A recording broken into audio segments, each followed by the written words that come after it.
This is so cool. Hi. Okay. Facebook. All right. Any Cub Scouts out there tonight? Cub Scouts, Cub Scouts. All right.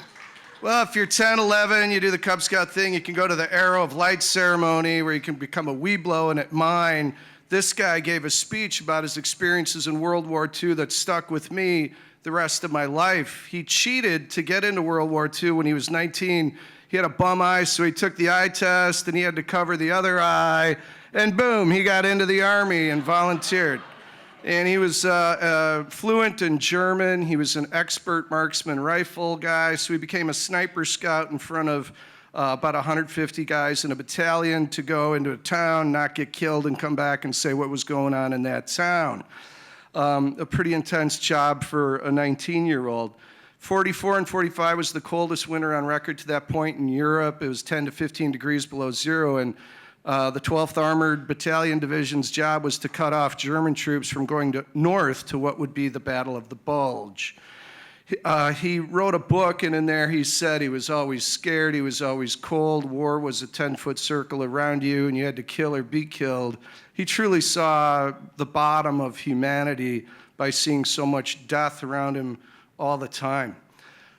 He took a house with a few other guys, and instantly 180 Germans with Panther tanks were there shelling the house. About 180 Americans wound up helping to support, but they were overwrought, and the house got beat up pretty good, and he got captured. 18 guys, 18 Americans survived that. He served in 3 camps, was put on a boxcar about this stage for 4 days with 60 guys at 10 below degree weather. He said because of the diarrhea, dysentery, all the disease he got and saw, it was worse than battle. Well, it turns out that guy was my dad. And that was the first time I heard some of those stories, but I've thought about them for the rest of my life. Before and after the war, it wasn't a bed of roses. He's this guy over here, and the Depression hits. His dad had to get a job in another town, so he's kind of the instant dad to 4 kids. The little guy in the back is my Uncle John. He had Down syndrome, and he comes to Madison. This is behind the Union, one of the first dates he had with my mom, and despite all this stuff, he winds up helping raise 5 kids and, bringing home the bacon and doing an awful lot of volunteering with church, school, scouts, and a lot of other things. So I'd come home a lot, maybe at bar time, and he would be sitting alone in the dark just thinking. And I knew that the ghosts of his buddies and Nazis and Russians and Jews from the concentration camps haunted him every day of his life. My mom's dad, segue, was an advertising guy on Madison Avenue in New York, and I got into advertising. I guess it was sort of in my blood. I didn't know he was doing that until I was like in my 20s, but it wound up being kind of serendipitous. I started in Madison, wound up in Detroit with this guy who came up with I'd like to teach the world to sing. And I learned there that if you were good in communications, you could use communications to do some good.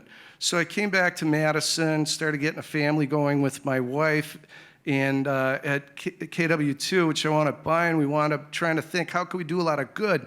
Erica St. Angel and I thought, well, let's do a 24-hour all-nighter where we give free services to nonprofits.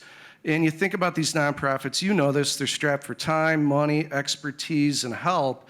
So we'll create all these things in a short period of time, call them at 4 in the morning to approve the logo, and it's been just so rewarding. We've helped so many great groups around here, folks with cancer, AIDS, veterans, literacy, you name it, the environment. It seems like we've helped it, and we're so proud to have been able to do that. As you said, we've donated over $2.1 million to over 110 nonprofits, and I guess their job is to do a mission, and we're glad that they can keep their money closer to their mission through what we've been able to do. He died in 2001 and had this stuff in his office prior to that, and after that I had it in my office, and I think what he would say about good stock, well, duh, I'm sure he'd say, this is really terrific, way to give back. But here we are in 2015, where the rich are kind of getting richer, and there's a lot of elements out there that think the bottom should just pull themselves up by their bootstraps. What would he say about that? I know exactly what he'd say. He'd say, that's whale shit, mister.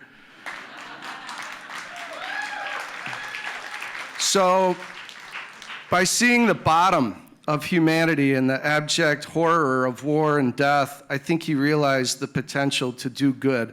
I'll end my speech with the way he ended his. Whether you know it or not, or like it or not, your community does a lot for you, so give back to your community. And always help the other guy, because one day you might be the other guy. Thanks, Ignite Madison. Thanks, Madison Nonprofit Day. And thank you.